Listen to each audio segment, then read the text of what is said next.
Good morning, my brothers and sisters. Welcome to episode number 31 of the book of Ephesians. Now, Paul is not going to pull any punches here, so your podcaster is not going to pull any punches here either. I'm going to title today, Pulling No Sexual Punches. And we've just got done talking about the second most difficult thing in the Bible, which is forgiveness. And for many, today's lesson will be the third most difficult thing. We're heading towards a section. We're in it already, a big section about how to live a holy life, how to walk in a holy way, how to walk in a way that's pleasing to God, that doesn't interfere with our relationship to Him.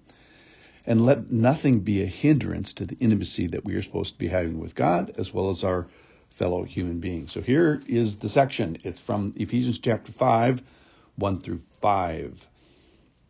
Therefore, be imitators of God as beloved children, and walk in love as Christ loved us and gave himself up for us as a fragrant offering and a sacrifice to God. Verse 3, but sexual immorality and all impurity or covetousness must not even be named among you, as is proper among saints. Let there be no filthiness or foolish talk or crude joking, which are out of place, but instead let there be thanksgiving. For you may be sure of this, that everyone who is sexually immoral or impure, or who is covetous, that is an idolater, has no inheritance in the kingdom of Christ and God. So wowzer. All right. So the first thing he says is be imitators of God. Be godlike, small g. So this is truly, truly a push towards holy living, being at peace with God, be at one with his revealed character, be like God. And obviously this is a very, very high bar. Be like God, be pure like God.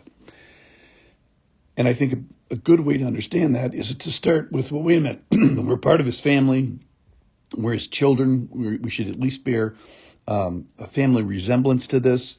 Let's remember what he's done for us, that he's adopted us, that he's elected us, he's chosen us, he's favored us. We are beloved parts of his family. Remember who our identity is. Our feet are in the butter tub of God's love, in the butter tub of his kindness, in his mercy and his grace. That's from the nuclear power plant of chapter 2 from the book of Ephesians.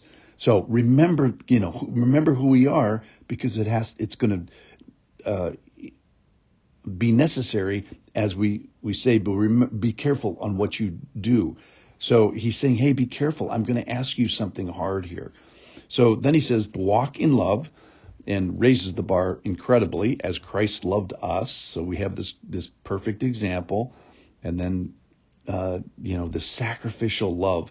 And we've talked before about what is sacrificial love. Well, it's something that comes as a cost, because King David said, I will not offer any sacrifice that does not cost me something. So sacrificial love is, by definition, inconvenient and is expensive in that it will cost some of the resources, some of the things that I value.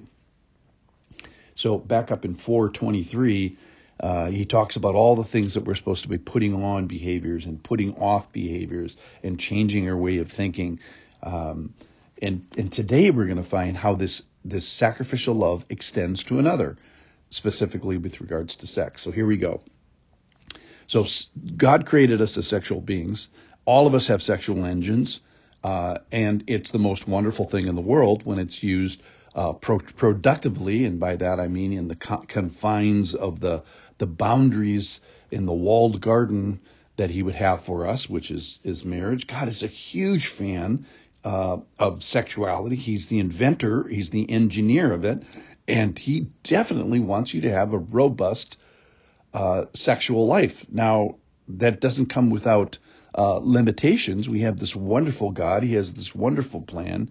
He created us with wonderful sexual aspects to our life, but he's also given us protections in the walled garden of marriage. And our problem is that we spill outside of that pattern and that place and that plan. And so here he says, but sexual immorality, which is the word porneia, in the Greek, which is a catch-all phrase for all sexual immorality. And so then he's going to ask, well, where's the sexual line? How pure do I need to be living? Should I be as close as possible to the line to affairs and porn and other wrongness in sexual living, or should I pull that line back? Back with actions, back with images, back with verbal responses. So what's out of bounds? And he answers here and he says, hey, don't even name it. Let your speech and your sexual purity be related. You have this, family association with God and a public reputation that is, that's being displayed, and therefore it's at risk. So way before behaviors, way before images, even in your talk, no filthiness, no foolish talk, no crude joking. So what he's saying here is there is a proper way to behave. There is a proper way to speak. There is a proper way to think, even with regards to sexually. So we live in a world. Obviously, this is a fallen world. We have, pornography and websites dedicating themselves to facilitating sexual hookups and apps on your phone. Things outside of marriage. You may have associations with people that assume or promote or even encourage, much less joke, sharing image of things that are not proper. So there's very few people who do this area perfectly or even well. And I think today, if you're one of those people, I think today would be a great day to say, I am sorry, I have messed up, I repent, I turn, please forgive me. So refer back to the second hardest thing in the Christian life, which is forgiveness, as we deal with the third hardest thing in the Christian life, which is sexual morality. And Lord, help me pull the line way back. So let there be thanksgiving. Use our mouth for the right thing. Use our eyes for the right thing. Use our behavior for the right thing. So Paul here is pulling no sexual punches because he doesn't want you to get hurt. He doesn't want you to get knocked out. So I am not pulling any sexual punches either.